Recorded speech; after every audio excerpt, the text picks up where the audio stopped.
Welcome everyone to today's Tuesday Times Roundtable. I'm Eric from the Office of Global Learning Initiatives. We put on the Roundtable series. I'm not going to use that. One of the things that I want to point out from our slideshow, if you happen to have caught it before I turned off the screen, is that we are bringing to campus on October 10th the director of the Peace Corps, Carrie Hessler-Radelet, and she will be celebrating the launch of a partnership between FIU and the Peace Corps. That was recently put into place, and also giving a lecture on the role of the environment in global development. So we do hope that you can join us there. It's right across the hall in GC 140. So more information on that is on our website, goglobal.fiu.edu. It's the very first thing that pops up as soon as you go to that page. So you can find out all the pertinence and RSVP on there. And so we're excited to have a director of a federal agency here next month. I'm going to introduce today's Tuesday Times Roundtable moderator. Abdy Javadzadeh is an adjunct professor of sociology at FIU. He teaches both for the Honors College and Labor Studies. He received his PhD from FIU and his bachelor's and master's from FAU in sociology. He's originally from Iran and came to the United States in 1976, where he studied and later worked as an engineer. He returned to college to earn his degrees, and he is the author of Iranian Irony, Marxists Becoming Muslims, the study of how Marxist political activists became integrated into the 79 Iranian Revolution. He's taught here at FIU since 2000, many courses, including sociology of terrorism, political sociology, social theory, social deviancy, sociology of sexuality, sociology in the Middle East. He also teaches interdisciplinary honors college courses. He's also lectured at St. Thomas University and UM. And today's topic is creating a global minimum wage. I don't have much notes to talk from, so I'll just talk the way I usually talk in class, if you don't mind. I just want to ask a question before, and I see some familiar faces. Of course, some of you have been my students, and some of you are my students, and I asked you to show up here for extra credit, so that doesn't count. So this is an ulterior motive. But how many of you are particularly here because you're interested in the question of global minimum wage? Or are you here because you were sort of forced to? A lot of you? Some of you? Nobody over here is actually interested in the question of global minimum wage? Often when I talk about global minimum wage, especially here in the US, because I've talked about this in different conferences around the world, and of course, I was in conferences, I speak to professors and academicians and people who do research around the question, possibly economic questions and political questions, or both. But often when I talk about this here in the US, people don't hear the first word, that is global. And as soon as I say global minimum wage, they're thinking automatically minimum wage and nothing global about it. And so minimum wage, when you think about it in terms of the US and the way we've established it back in 1938, and the fact that we have one, even though not at all sufficient to live on, it's still something that people have thought about and people have heard about, and possibly some of you have even worked under those conditions where you have earned the minimum wage or even close to minimum wage. So the question of global, or that word global, is very seldom thought about. And I think it's particularly important to think about globalization and to think about global minimum wage because the economy, as all of you have known for the past, I would date it, early 1980s, so 79, 80, 81, and I'll tell you in the process of our discussion why I date it back to 1980, 81. This globalizing economy has caused a global kind of consumerism, and more importantly, global production. That is, all of the people in the world who are working in manufacturing sector, especially, and then some in the service sector, partially, are included in the globalized setting. That is, they're working for wages that have been set global, should be set globally, but yet earning wages that are set locally. And mind you, a lot of these local wages have not been set by any global organization at all. For example, the WTO, the World Trade Organization. So which means that wage earners around the world are merely earning wages that some of these companies, and not necessarily even countries or states, have determined to be, I guess, fair wages. And so the question is, how much profits are they making, and so on. My point is this, that the global side of global minimum wage is completely discounted when you talk about this.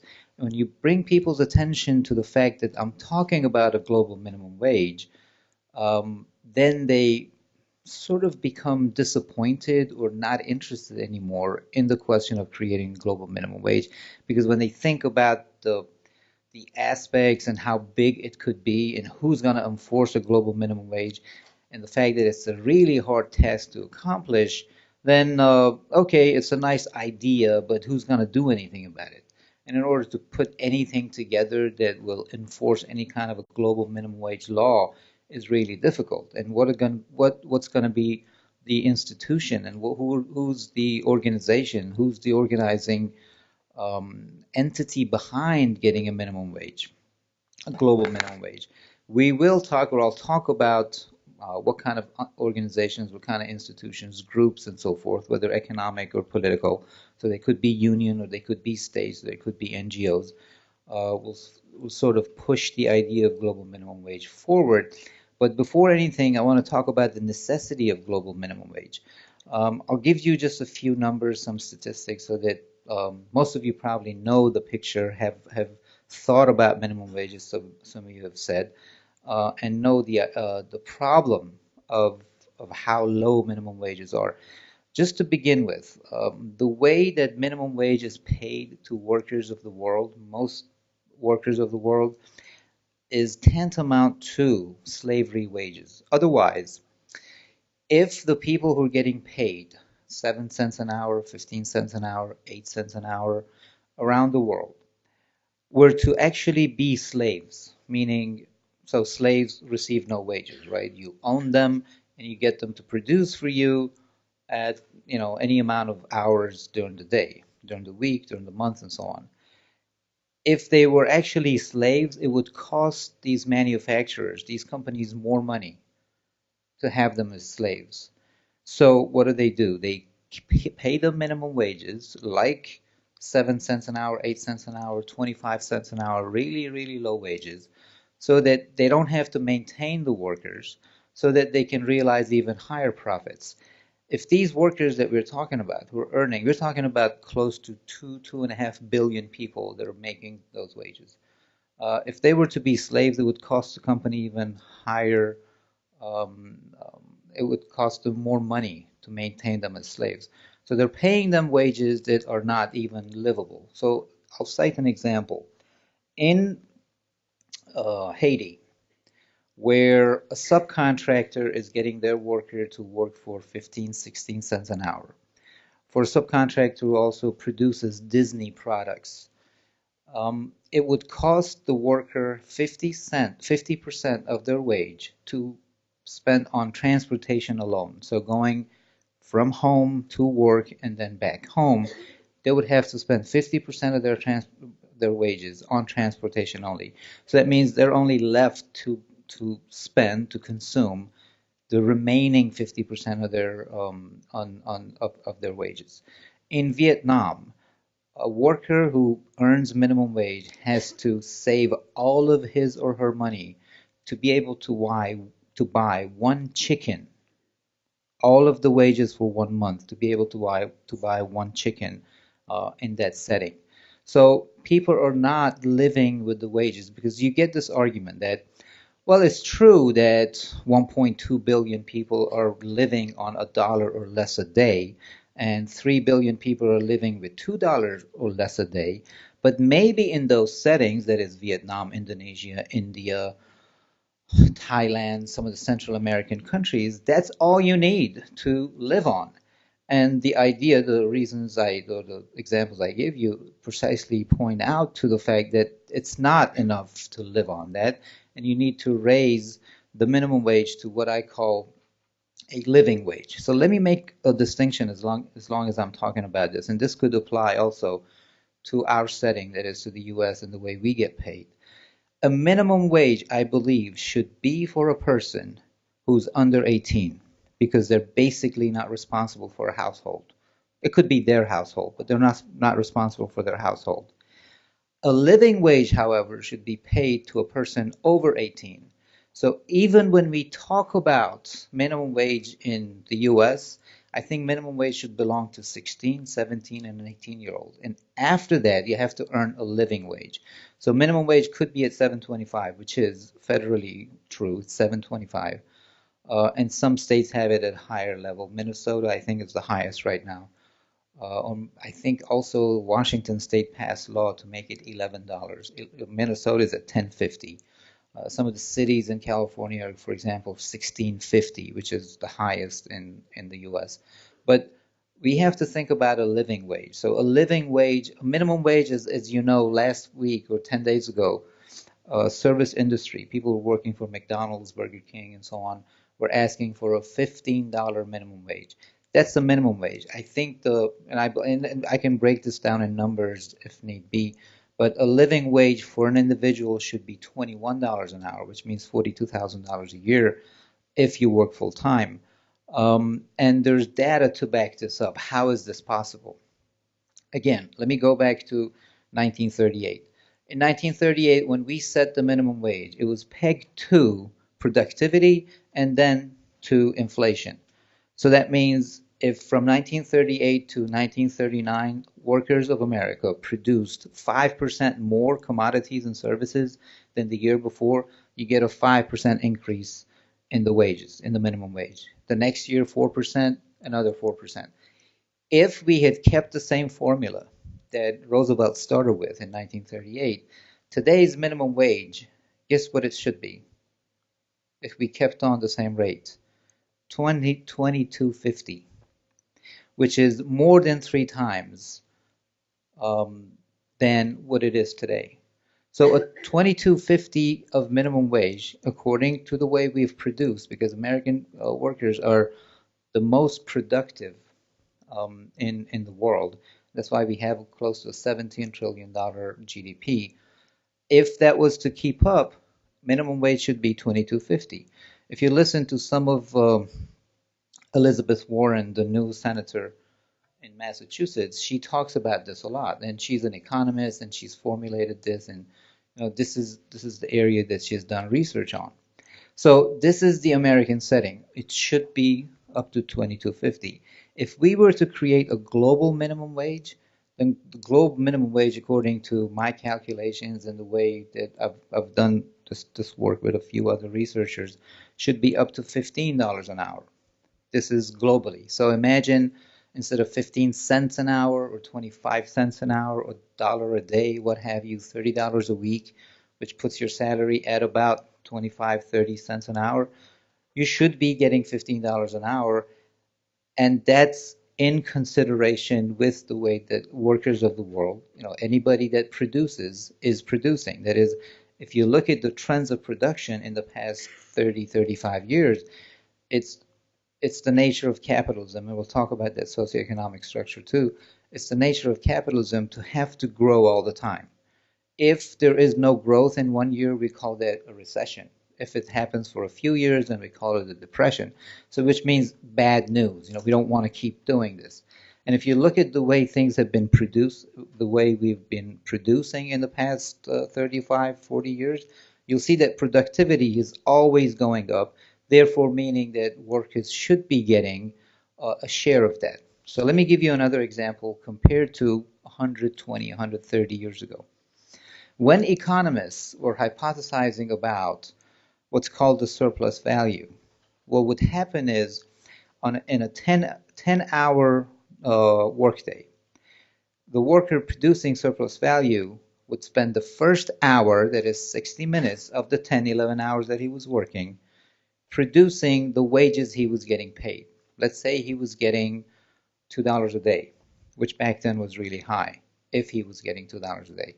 He would spend the first hour to produce $2 worth of commodities, all right? Today, that rate has gone down to the first 7 minutes. So the first 7 minutes, the average worker in the world has already produced his own wages for the day.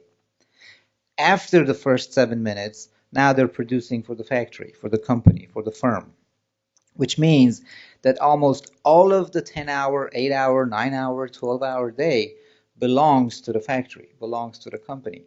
So if you want to stretch the kind of wages that we're talking about, a $15 minimum wage, all you have to do is stretch another few minutes, or maybe to the first 30 minutes, 35 minutes. I'll get to the question in a second. In order to pay the wages of the workers. By the same token, and again, Elizabeth Warren talks about this.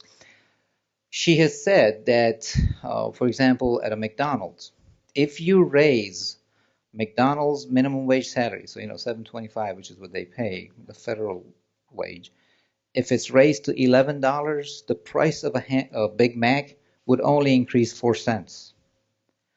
Which means this idea that people, usually conservative economists, who claim that by raising minimum wage, therefore prices of commodities will be raised, is ridiculously false. Another example to back this up. The sneakers we wear that we pay $80, $90, $100, $120 for, an average worker gets 1.5% to 3% of the cost of the sneaker. 1.5% to 3%, which means all of these companies are realizing 96, 97, 98% profits in terms of getting one worker to work for them, and so you multiply that by the millions or the hundreds of thousands, or the number of people that are actually doing the work. So how does a $15 minimum wage work as far as a global setting? And what does that mean? That a worker in Bangladesh will also get equivalent to $15 an hour? The answer is no. We have what's called PPP, which is purchasing power parity, which will show you, and this has been a formula that's been there for economists for decades, available to them, available to anybody actually. You can look up the purchasing parity power, the PPP, of any country if you like. So some countries have it at 15%, some countries, in relation to the dollar. Some countries have it at 20%, some at 50%, some at 60%. What does that mean? Let's take a country that has a purchasing power parity of 50%. That means $15, whatever you're able to buy as what we call a basket of goods, with $15 here in the US, if the purchasing power parity of an X country is 50%, you're able to buy 50% more with that $15 in the other country. So if $15 an hour is your minimum wage, or set as a global minimum wage, in relation to the purchasing power parity, in a country with a 50% purchasing power parity will be $7.50. In a country with 20% would be 20% less than that. 15%, 15% less than that, so on and so forth. So I want you to understand that the $15 minimum wage that I'm proposing globally is not $15 everywhere. It's in relation to the purchasing power parity. And I think, and it's not whether I think or not, researchers that are really keen to this question and looking economically into why or how this could be possible have shown that the higher the minimum wage, the better the economy, because we're actually creating more consumers by paying them higher wages. This is exactly what happened with the New Deal, if you know anything about that, in the 1930s, that workers now got higher wages, so therefore making them consumers. For a long time, America, the U.S. believed, based on many things like the Protestant ethics, that you're supposed to save your money. Here comes along Keynes, who said, well, forget about saving. You need to consume. You need to purchase. You need to spend your money.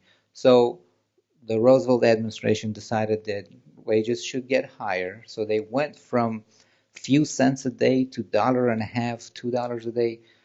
Henry Ford, the original Ford, decided that he'll pay his workers $5 a day, which is increasing their wages sometimes 200, 300%. a day, which made in turn a lot of these workers consumers, which in turn helped the economy. Part of the problem we're having today in the world, and I don't just mean in this country, is the fact that all of the wealth is accumulated on one side and all of the poverty accumulated on the other.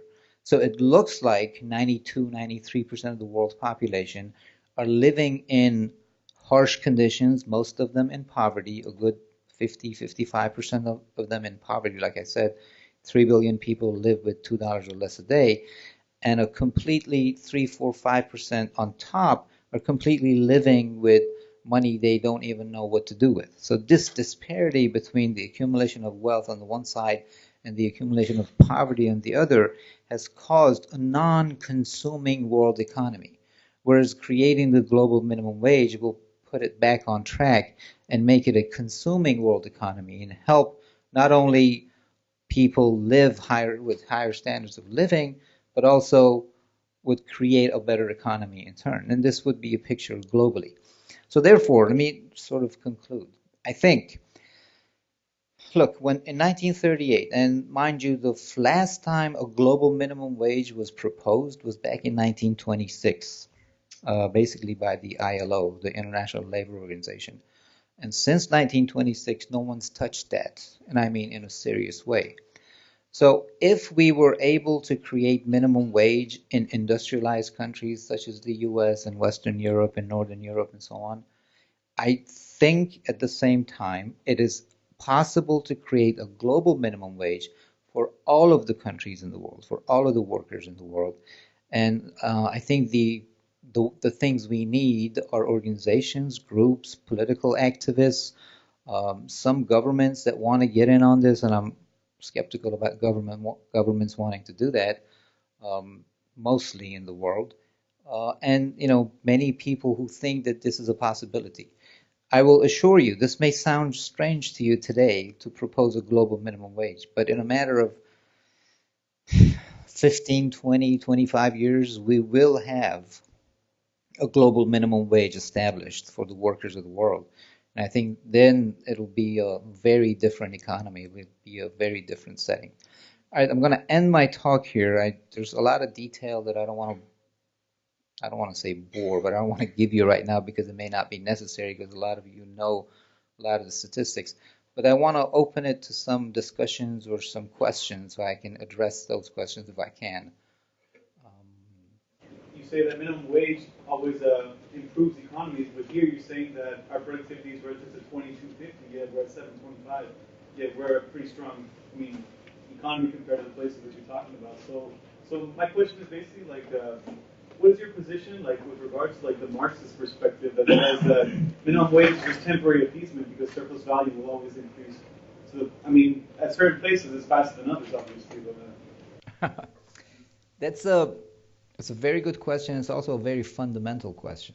So the question is, do we get rid of, because if you were to go in accordance with getting rid of what you just said, the surplus value, then this entire thing about wages will also have to diminish, and you would have to get paid exactly how much you produce.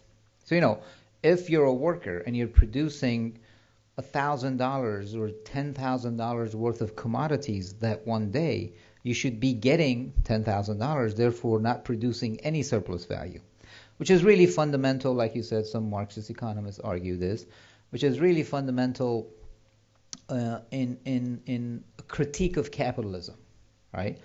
However, I'm just short of that. That is, I'm not, theoretically, I do question surplus value. But in practice, that is, when I'm thinking about global minimum wage, I'm also thinking about human rights, which is, at least within the compounds, within the structure of what exists today, you can enforce some human rights upon those who refuse to give the human rights. We've had examples of it during the 1930s, 40s, 50s, 60s in different parts of the world. So my critique is not as fundamental as you're talking about, and you're right, I accept that. Or my view. However, I think just short of that, that is getting rid of the entire structure of creating surplus value, I think creating a minimum wage will still contribute to millions, possibly billions of people living in better conditions. But you're right, it won't get rid of capitalism. So it's a very good question and very fundamental critique of what I'm proposing. And I accept it. It's true. Yes. Did I answer your question? Okay. Well, one of the things that I'm interested in, you cited the Henry Ford thing about him saying that setting the minimum wage for his workers, for whatever reason that may be. But historically, what I've seen out of developing nations, and we can use China for an example, is they kind of peg their minimum wage low and almost non-existent, and they've seen spectacular growth. And you've seen, even without a global minimum wage, more and more people coming out of poverty, and more, even to this very day, there's been a sharp uptake in the rise of Chinese billionaires and the Chinese middle class. It's all the talk. So I guess what I'm trying to wonder is, like, I personally, like, even though that was very, very convincing lecture, I don't see how that's necessary, because there's a lot of things that affect, like, the quality of life in these developing nations. I'm not sure if helping over this global minimum wage will necessarily fix the problems. Correct. I understand. Look, many people give China as an example of healthy growth, because they have a consistent rate of 9.5%, 10% growth every year, while we're in recession, while we have negative percentages of growth. And right now we're at 1%, 1.5%, which we're sort of happy about because we're out of the recession. So China is this capitalist model that we would like to emulate. However, again, what I said about if you look at China as a model, you'll see that, look, 10% of China is 140 million people, right?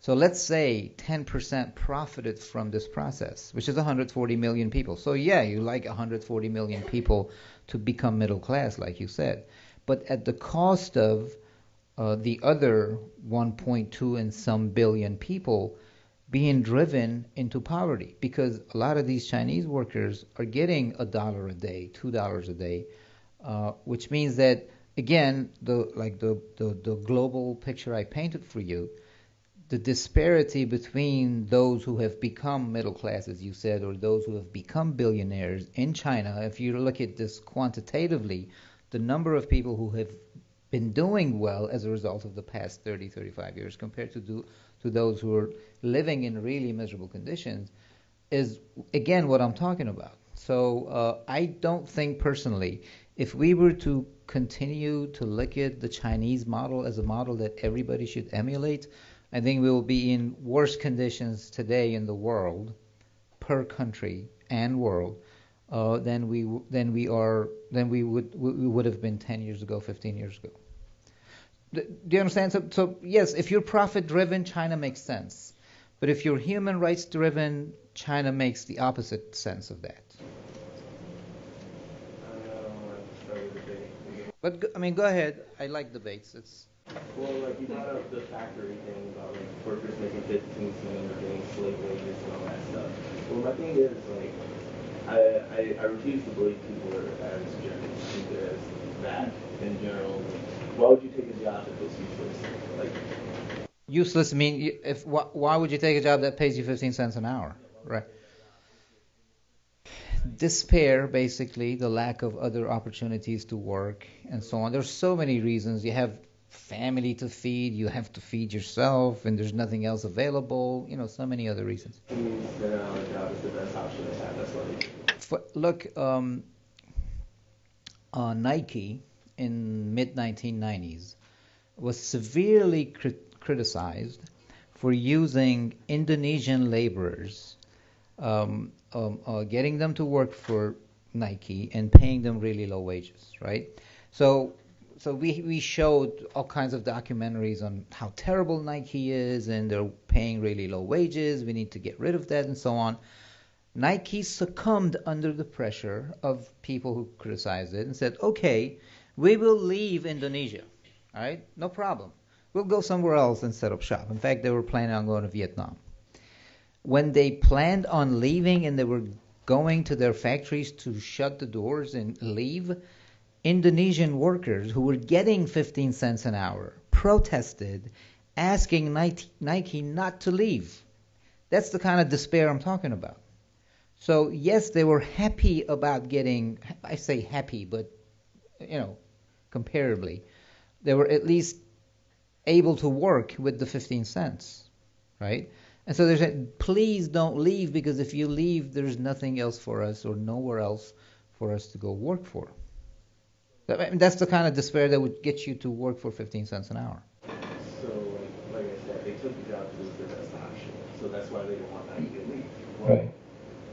Aren't you just ruining their competitive advantage? So is it a job better than no job? That would be why they wanted them to stay and work for 15 cents an hour, wouldn't it?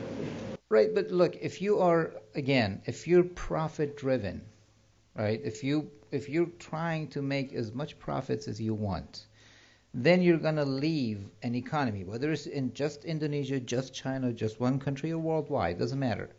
You're going to leave a good 90%, 95% of the consumers behind, and you're saying, all I'm worried about is accumulation of wealth. If you look at the accumulation of wealth, that is, if you look at the way some people have become billionaires, so, what can you do with $20 billion? Right? You can buy 12,000 cars, it's true, but for what? So the question is not how much money you should have, or as a human being you should have or you need. The question is, do you want this thing to be productive? This thing meaning the world economy, do you want it to go on, or do you want to create misery for billions of people at the cost of a few people getting rich? Right now in the U.S., which is ridiculous, 400 people, 1, 2, 3, 400, 200, 3, 400 people have more wealth than the remaining 150 million people.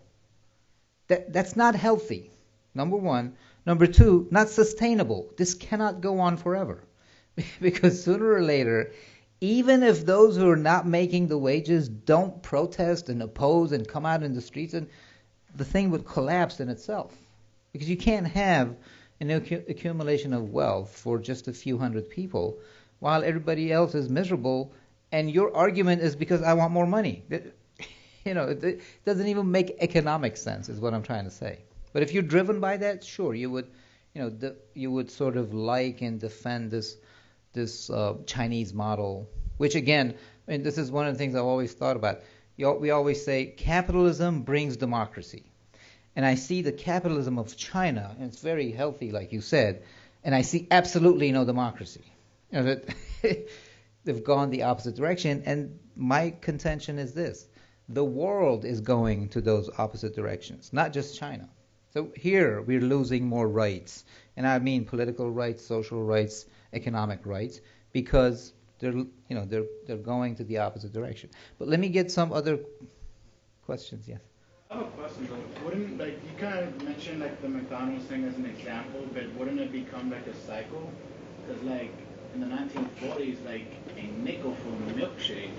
Now a milkshake is $5 to $6, depending whether you want to go to one of those small places or Starbucks. Wouldn't that just become in 10 to 20 years from now? A shake would be $25. It's kind of a cycle of time, wouldn't you say? Well, even if you raise the global citizenship, wouldn't that the cost of living, not just that, and greed is behind almost everything. So what is the greed is behind almost everything. Okay. So it's there's no stopping those people saying, "Oh, we're losing profit, so let's charge Frappuccino for $25, and we're that good that people are going to start paying $25." Again, this is an argument. The fact that if you increase minimum wage globally, then prices will increase. I say because in the 1950s, you said you got paid $2, or that was really good apparently. Well, I said pre-depression, so 1920s, 1930s. Oh yeah, because I figured back in the day, I wasn't born or anything, but gas was less than $1, and and fill it up with $10. On my car, also, I gotta pay $50, $60 just for gas to get a full tank. Right. Like, I figure it's gonna be like just as a cycle. You don't want to get into the gas question because that's an absolute monopoly. Has nothing to do with consumerism. They raise prices as they want. Not even governments can do anything about it. But forget gas. That's a different question. But you're talking about ice cream and shake and hamburger and so on. Everything isn't it gonna become like just a cycle in itself? I mean, it doesn't have to be just gas, but Well, the economy is a cycle. You're right. But again, I'll cite you Elizabeth Warren. I mean, this isn't her study. People have done research on this for many, many years to show whether there is this direct link between the raising of wages and the increase in price of consumer goods. And again, if you give McDonald's workers, this is an example, if you give McDonald's workers not $7.25 but $11 right now, the price of a Big Mac for you as a consumer will increase 4 cents. There is no direct link between, so if you increase wages 20%, then prices will also rise 20%. That link doesn't exist. It exists, but very, very, the correlation is not high. It's really low. You can't show that there's this direct link between, and it didn't happen. So, in the 1930s when we decided to give minimum wage and people were making good money, if you pay attention to the post-World War II era, to 1972, 1973, which we call the golden age of America, wages were really high. We were taxing the rich up to 91% of their wealth, right? And we called that the golden era. America was producing healthy, it was growing healthy. Working class America became middle class. Remember the Marxian thought of workers of the world have nothing to lose but their chains? That wasn't true in America. They were getting wages high enough to make them middle class. I don't mean just out of poverty, that's not what I mean, or just not low middle class. They were becoming middle class. You needed a four-member household. A four-member household needed 40 hours of work to remain middle class. Today, that four-member household in America needs 125 hours of work to stay middle class, right? Big disparity. And this is the time when you're talking about, did the increase of wages actually create consumer goods that we could not afford? The answer is no. And it's not how I feel. There's tons of data behind that. Yes? You said the price of a Big Mac will go by 4 cents, right? But, I mean, like, if I'm a company, like I'm a multinational corporation, whatever, if I see, like, especially in the U.S., if I see that people's wages all around are going up, are doubling, I can at least charge half of that. I can at least charge double. For example, like in this case, a hamburger. If people are making $10 an hour now instead of $7.25, instead of charging $2 for a burger or $5 for a burger, I charge $6 or $7. So I mean, I guess the price of what I'm asking is the price of production go by 4 cents? Because I mean, I can see that going up by 4 cents, but I don't see how McDonald's, being a corporation, I guess, for profit, can actually just charge 4 cents more if everybody's wages are going up by $4. Like I don't see that. What I'm saying is that if you increase the wages, if you went from $7 to $11, that's an increase of about 35%, 40%, right? You don't have to increase the price of your hamburger 35%. All you need to raise to catch up with what you're now paying to the worker is 4 cents, and you'd still be realizing the same rates of profit. You're not losing profit otherwise. Wouldn't you capitalize more on the fact that there's like this newfound wealth all over the country? And if you do a global minimum wage, it'd be a global wealth, and then wouldn't you capitalize on it and just... Sure. You would capitalize on it. But again, this is the problem. The more you get your workers to create wealth for you, meaning the more money in your hand, so therefore the more areas of investment you need, right? Because you don't want to just put cash in boxes and put it in your room, right? That's not what you want to do as a capitalist, right? you want to reinvest, right?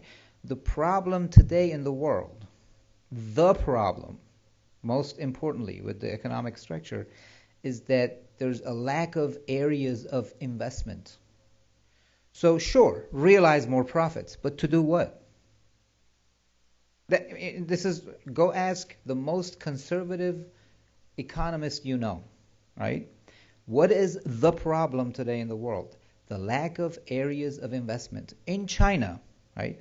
For those people who've made billions and billions of dollars in profits, right? This is what I was looking for, billions of dollars of profits. They are literally building cities, roads, hospitals, schools, stores, and so on, without a population. How does that make sense? Do you know why it makes sense? Because there are no other areas of investment. So with this, you want to make more money. To do what? Right? That would be a very unhealthy economy, very unhealthy society. The option is pay the workers higher wages so you can start an economy, so that you can have areas of investment. I'm semi-Marxist, but I'm talking, I feel like, on the behalf of capitalists. They're not realizing this. Do you understand the contradiction here? I mean, I have a big problem with that. And I feel like I'm giving advice to capitalists. I mean, besides, I guess it does make sense. Like, literally, I should have admitted that in public, right? from an economic standpoint, it completely makes sense that you want a population that has consumption, like is able to consume your products. If they can't buy your products, like why are you even like in business? But right. I mean, like the labor market is so like a supply and demand market, and like if people are willing to work for you for 15 cents an hour. It's just like as a company, I don't see how like if I'm a CEO, like I would just be like, oh, like yeah, like I'll pay them maybe 20 cents, but I'm definitely not gonna pay them $15. And I mean, in that scenario, I just feel like yeah, leave the minimum wage. Why bother with it if they're not demanding it? Yeah, exactly. But I mean, that's when the government should come in, and that's the government's fault for not taxing the companies. Like I mean, the company can reap in all their billions. But then it's the government's job to redistribute that. It's not really the company's job. The company's job is to create profit, and that's what they're doing. Right. I mean, if then the government has a failed government, like it's their fault. It's not really the company's fault. Yes, your argument is sound. But listen, the reason why I'm proposing this is because at this rate, the rate we're going, right? Decreasing wages, realizing more profits. This is the way it's been for a long time. And this is the nature of capitalism. This is one contradiction capitalism cannot ever resolve. However, there are forces that can push either side. You understand? There are forces, and I mean social forces, economic forces, political forces, that could push either capitalists to go around the world and look for lower wages. In the 1980s, the Reagan administration literally did research to find out where wages are the lowest so that they could tell American companies to go over there and invest, right? That's a force on behalf of corporations. At the same time, you can have force on behalf of workers saying, we demand higher wages. I'm on the other side. We should create a campaign, a movement to tell workers of the world, we know that you're desperate and you're willing to work for 15 cents an hour, but you can do better, all right? And here's the campaign, and here's the suggestion, and you should do it. All right, so sure, that argument exists, but I'm making the opposite argument. I'm saying as a human right, forget everything else. As a human right, a human being should be able to live a life, right? I should, in India, there are parents that have 7, 8, 6, number of children. They vary from 6 to 15, 6 to 13, 14. They're getting their children, 6, 7, 8, 9, 10 years old, to wrap cigarettes for us so we can consume. The cigarettes, the flavored cigarettes, are being wrapped by Indian children. Slavery wages, basically. You give the father $5 for the day, and he's supposed to sort of distribute it among the family. That's not a way a human being should be living in this world, is what I'm trying to say. Knowing that all of this wealth exists, knowing that all of this technology exists. This is my basic contention in the world. I see nothing wrong with that. Yes. What if instead of any minimum wage, U.S. or global, being a number based on statistics about how much a person needs for a living wage, what if it were some agreed upon percentage of out of 100% of a company's profit for that year, or not profit, but gross income, out of that company's income for that year, there's some agreement worldwide, or however you can make it, that such and such percent needs to go to the administration whose knowledge is making all the decisions. X amount percent needs to go to people being reinvested. X amount of percent goes to the workers doing the labor.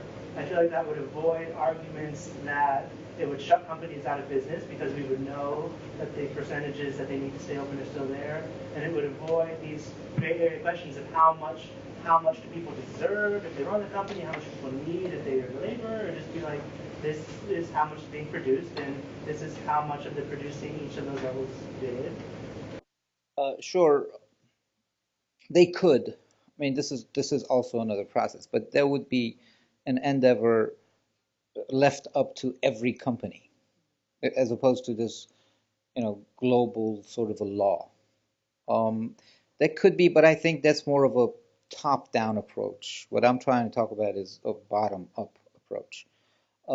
Thomas Piketty, I don't know if you know him. He's a French economist who's recently written a book, quite thick, 1,000-some pages, on, he probably more accurately than anybody else in recent history shows the past 120, 130 years of capitalism worldwide. Basically, not even worldwide, but Europe, Northern Europe, US, some other countries, industrialized especially. And he shows ultimately that profits should be taxed up to 80%, right? So if profits are taxed up to 80%, then government can take that money, right? The taxes that the government has realized, take that money and redistribute it among the population in different various types of ways. I call that, again, a top-down approach, sort of like what you're suggesting, which also leaves it per company policy. What I'm talking about is a global policy. No one can get away from it. And I think if it comes from, for example, our minimum wage laws came from the bottom. There was a working class movement. There were working class leaders who came to the government and said, there's no other way to do this but to increase minimum wage or have a minimum wage. And that's how we were able to establish it. As opposed to Roosevelt one day, out of the goodness of his own heart, saying, well, these poor people, what can I do about that? Let me raise them. That's not what happened, right? It happened from bottom. In fact, look at any kind of a right you all have, economic, social, cultural, whatever. It's because it came from the bottom. Why couldn't the fast food workers, though, instead of protesting for $15 an hour, protest for 30% of the profits? Because companies cook books, basically. I mean, they're doing that right now. They're cooking everything these honest companies are cooking books all the time. So we don't know how much profits. They could say we're not making it, or like AIG, they could say we are making it. It depends on who you talk. Good, that's a solution. But right, yes. So if we combine a couple of the things that you said during the lecture, one being you said something along like Americans being some of the most productive people in the world. I think you said done most. Yeah. But we know that people in industrialized societies in the developed world are more productive because of the capital that they're working with, right? So the caliber of the capital that they're working with is one of the things that make them more productive. Do you mean like technology is more advanced? Is that what you mean? That's part of it. Of course, how it's like the organization and the human capital, like the knowledge base, and the laws that are in place. So the institutions that are in place make people of certain countries more productive than others. Regardless, you said there is a disparity between productivity of some countries, peoples, and others, right? Right. Combining that with what you said about when Nike was when people put pressure on Nike and their relationship with workers in Indonesia, Nike was willing to leave very quickly.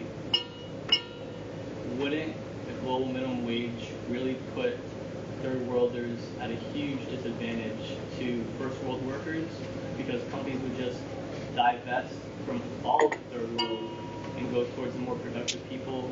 If they're going to be paying high wages, if they're going to be paying $15 or $20 or whatever the wage rate is, when they move from the third world to the first world, leaving the third world in a much worse economic situation and basically maintaining productivity? Well, the short answer is no, they wouldn't. But let me explain. Part of the reason why I think it's important to think about a global minimum wage, so anywhere you go, you have to pay this wage, is exactly that, so that there is no incentive to go look for lower wages. You know, and Be the same. The cost of the wages will be the same, but it's what the companies will get back from the wage that they're right. dispensing. But look, Nike in China could get Chinese workers to produce just as good shoes as they are able to get American workers to produce.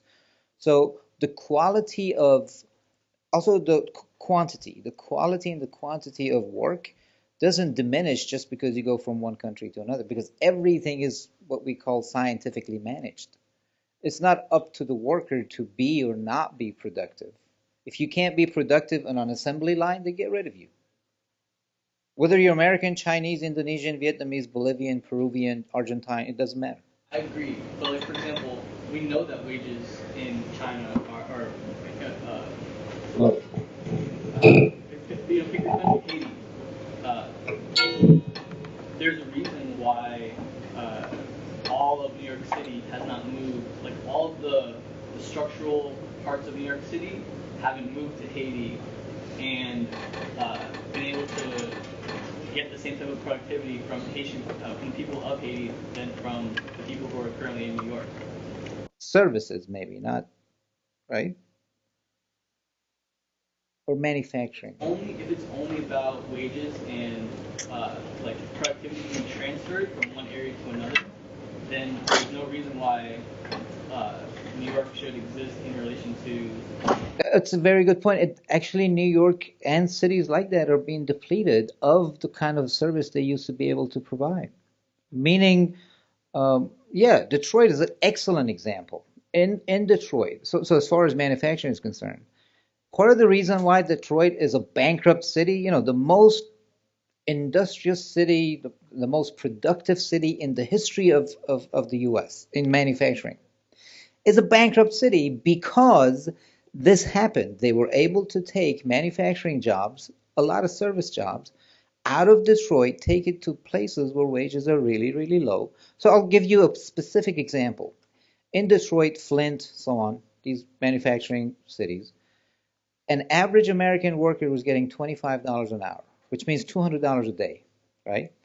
Imagine GM taking a $25, a $200 a day worker, leaving that worker in Detroit, going to Mexico to pay the same kind of a quality and quantity to $5 a day. So look, if there was a global minimum wage, GM wouldn't be able to do that because it's not in its interest to do that. In fact, this is happening. You pick up the phone right now, call anybody you like. Somebody in India answers. Why is that? Because they're giving the same service. And I know some Americans get pissed because how come you have an accent if your name is John Smith? All of these things. But nonetheless, they're providing the same quality with the same rate of production for much, much lower wages because it's in their interest, meaning more profits, for the company to move there. And if you create a global minimum wage, that's a disincentive for these companies to move anywhere else, and will keep the work and the manufacturing stuff with them. Right now, American workers since 1980 have lost 21 million jobs to this kind of globalization. 21 million good jobs. Good jobs meaning you worked 40 hours, you had health insurance, you get a vacation, you get all kinds of fringe benefits that would come with working a full-time job. And 21 million jobs have been lost to that because there is no global minimum wage. I'm not saying that's the only reason, but it's, a good reason, one of the main reasons otherwise. We're unfortunately out of time. Maybe some people can hang around and have some final conversations, but it's 1:30, so I'd like to thank our moderator for